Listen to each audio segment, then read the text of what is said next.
ओम साई राम। नमस्कार सांग माने। आज मु बनाऊँगी गोटे हेल्दी टेस्टी चाट। से प्रथमे स्वीट कॉर्न को मु भल भाव धोई लुण दे हाफ बॉयल करनेली। तापरे बतुराई रखिथिबा चना पीनट्स को अल्प लुण दे हाफ बॉयल मध्य करनेली। तापरे एहाकू गोटे स्टेनर माध्यम रे स्टेन करनेली। भल भाव धोई ठंडा हवा पाई रखिदेली।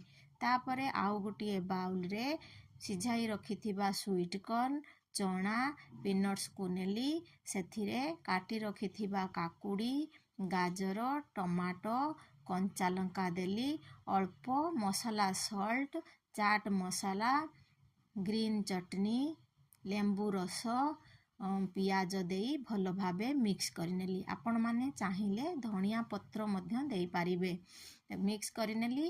देखंतु केते सुंदर देखा जाउची। देखिबा पाई जेतिकी सुंदर खाइबा पाई मध्य सेतिकी टेस्टी आउ हेल्दी मध्य होई थाए।